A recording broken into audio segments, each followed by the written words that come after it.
Salem Village, enero de 1692. Elizabeth Parris, de 9 años, y Abigail Williams, de 11, la hija y sobrina del reverendo Samuel Parris, empiezan a manifestar un extraño comportamiento.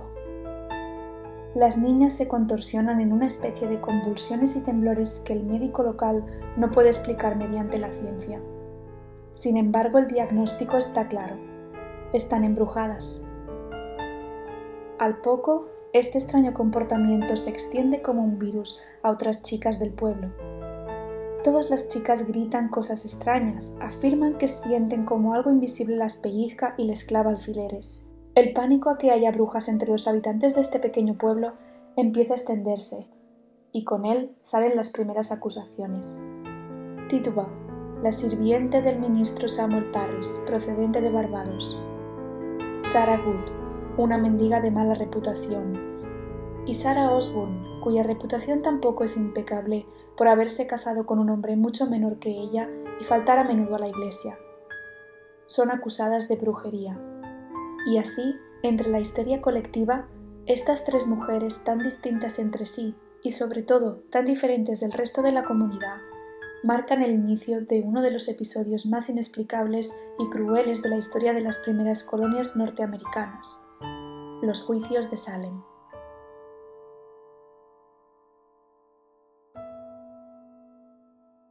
Hoy vengo a hablar de dos libros que tienen una temática similar. Uno es una obra de no ficción y el otro es una obra de teatro. El primero es The Penguin Book of Witches, editado por Catherine Howe, y el otro es The Crucible, de Arthur Miller, o El Crisol, como está traducido al castellano, que es una obra de teatro. Este vídeo va a tener dos partes. En la primera voy a hablaros de los dos libros por separado, un poco lo que me ha parecido, de qué tratan, y en la segunda os voy a dar un poco de contexto histórico, 4 pinceladas sobre un poco cómo era la sociedad en ese momento donde se dieron los hechos de los juicios de Salem. Voy a empezar hablando por este de aquí, que es The Penguin Book of Witches, editado por Catherine Howe.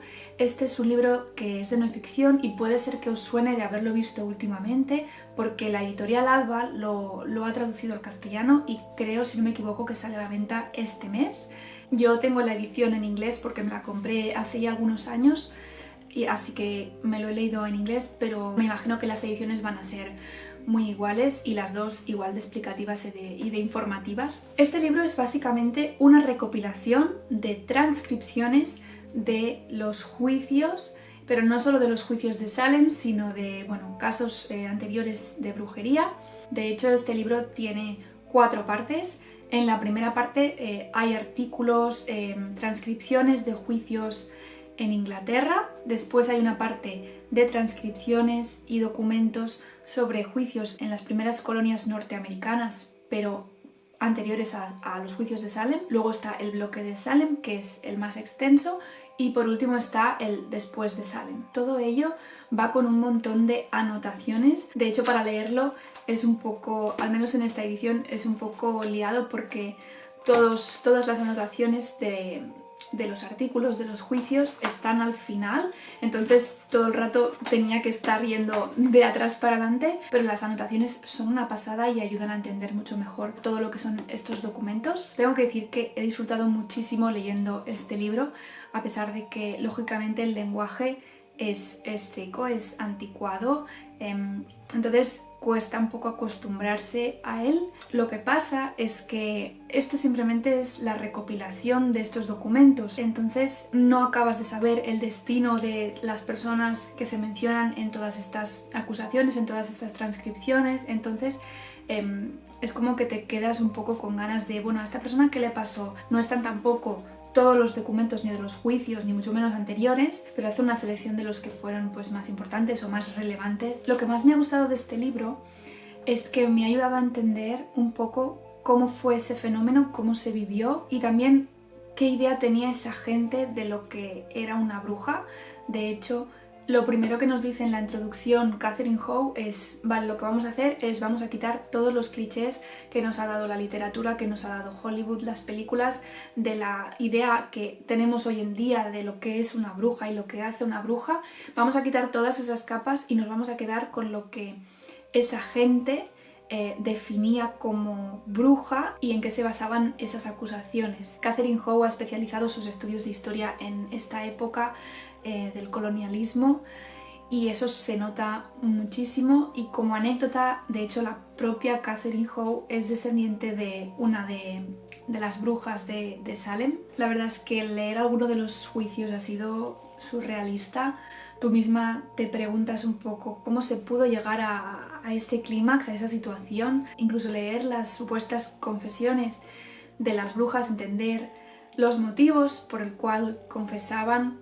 No sé, ha sido un poco todo muy interesante de leer, así que ya sea en inglés o en español, ahora que lo van a sacar, yo os animo a leerlo porque la verdad es que creo que no tiene desperdicio, es muy interesante. El otro libro del que os quería hablar es The Crucible o El Crisol de Arthur Miller, que como he dicho es una obra de teatro. Esta obra se estrenó en 1954 en Inglaterra por primera vez, en un teatro donde hace poco, de hecho creo que hará un par de años, se volvió a reestrenar con Richard Armitage como protagonista de la obra. Está basado también en los juicios de brujería de Salem y mezcla un poco lo que es ficción con los hechos de verdad que ocurrieron. Los personajes que salen en este libro son personas que existieron de verdad, lo que pasa es que algunos les han alterado hechos que les pasaron o les han modificado la edad para que encajara con el argumento, y creo que alguno de estos cambios hubiese preferido que no fuese necesario. Por ejemplo, en el caso de una de las niñas que manifestaron este comportamiento extraño, se ha subido la edad para adaptarlo a las necesidades de la trama, y al final, en el epílogo, te dice que el destino de los personajes fue el destino que sufrieron realmente.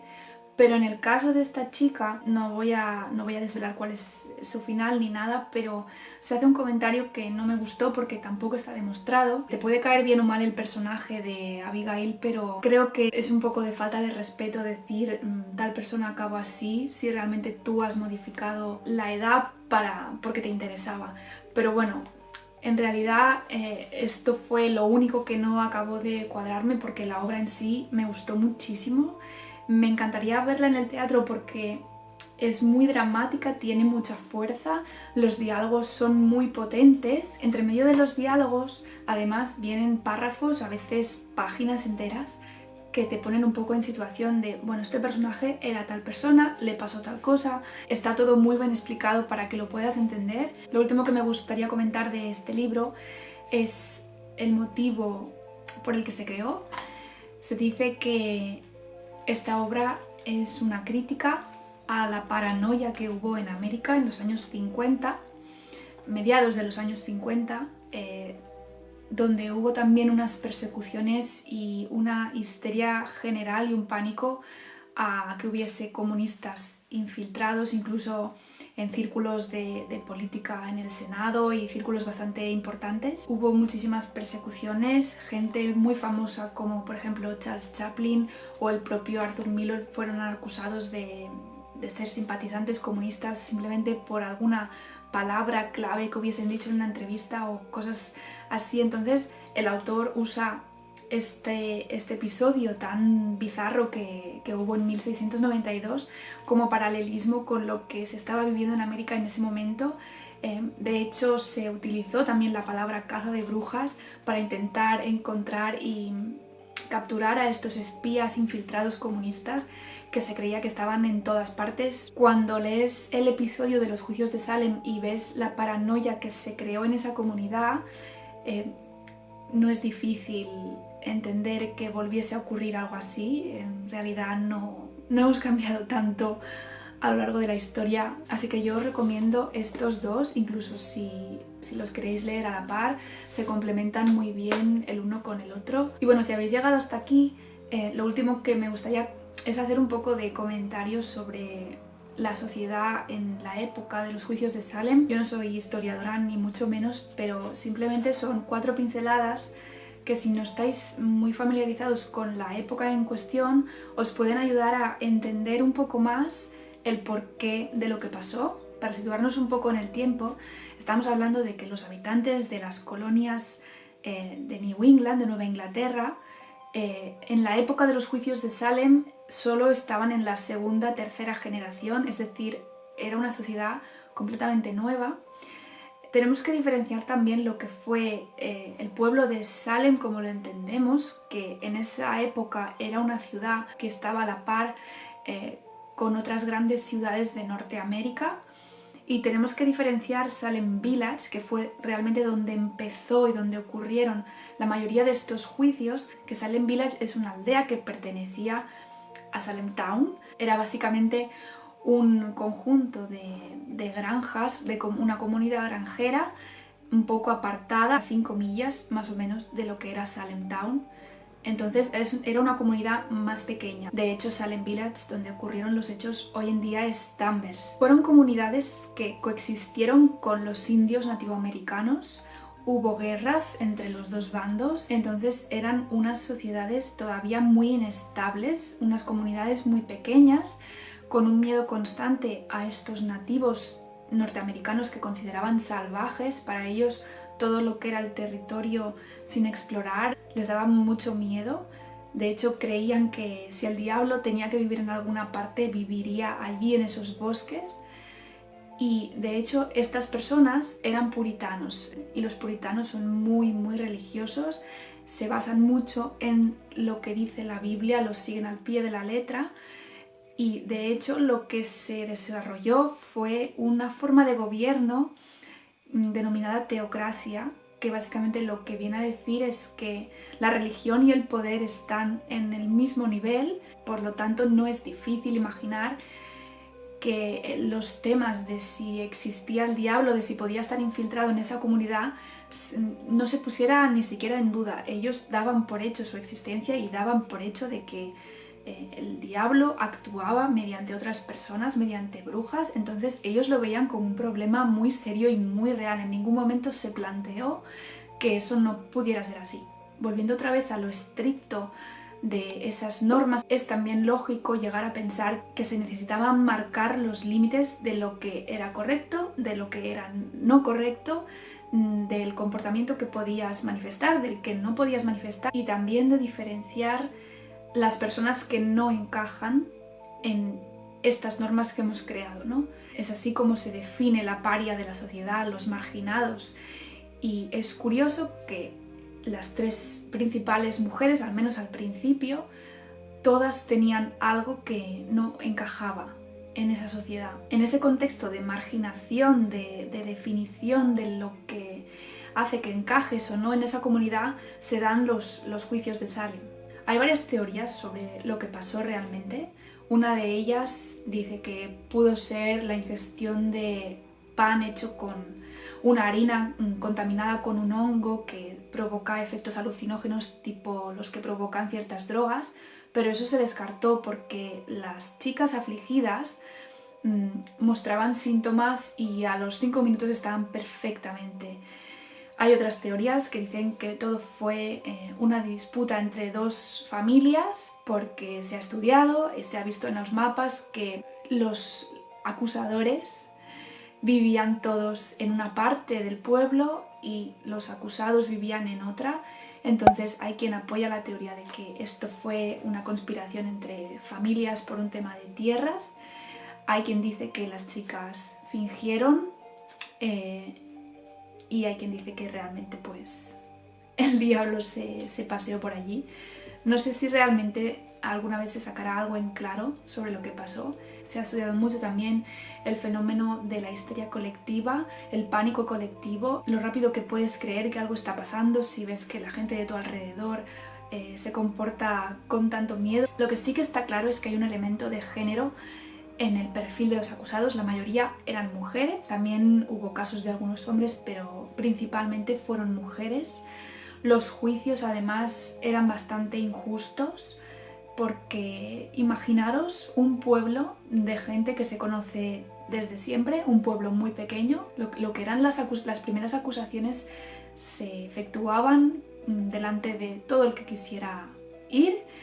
Eso era un gallinero y las acusaciones iban a dedo. La persona que estaba acusada ni siquiera tenía alguien que la pudiese defender, estaban completamente solos en una habitación donde la gente chillaba, te acusaba. Estaban las niñas que cada vez que la supuesta bruja hacía un gesto les entraban los temblores y les entraba de todo. Eso debía ser un caos. Cuando se terminaron todos los procesos, 19 personas habían sido ejecutadas, colgadas, excepto un hombre que fue aplastado con piedras porque se negó a dar su testimonio. Y había cientos y cientos de personas en la cárcel que tuvieron que al final soltar porque vieron que no era sostenible y porque se dieron cuenta de que probablemente se habían cometido muchas imprudencias en esos juicios al acusar a esas personas de una forma tan rápida y tan fulminante, sin tener pruebas evidentes. Fueron las últimas ejecuciones. Estamos hablando de que en enero fue cuando empezaron las chicas a manifestar este comportamiento. Son 9 meses, es un periodo de tiempo muy corto, así que tuvo que ser muy intenso para la cantidad de gente que fue acusada. Y allí fue durante las últimas ejecuciones cuando la gente se empezó a dar cuenta y algunos jueces empezaron a retraerse. Incluso una de las chicas dijo que su confesión no valía, que habían mentido. Pero lo interesante de esto es que en ningún momento se puso en duda que el diablo hubiese actuado allí. Es decir, los jueces alegaron que el diablo les había confundido. Nunca se puso en duda que a lo mejor no existiera tal diablo. Por último, me gustaría acabar con un breve apunte, y es que los juicios de Salem son tan importantes en la historia, son tan conocidos no solo por la magnitud de personas que fueron acusadas, sino también porque marcaron un fin de la brujería como problema legal. A partir de entonces, ciertos métodos de acusación en los juicios ya no fueron válidos y lo que fue la brujería pasó a ser de un problema legal a un problema cultural. La gente no dejó de creer en esas cosas, pero la ley ya no actuaba por ahí en medio y con el tiempo pasó a ser de una cuestión cultural a una cuestión de folclore, que es un poco como lo vemos hoy en día. Y eso ha sido todo por hoy. Espero que no se os haya hecho demasiado pesado. Decidme por los comentarios un poco qué os ha parecido, qué os parece el tema en general, si os interesa, si no, y nos vemos en el siguiente vídeo.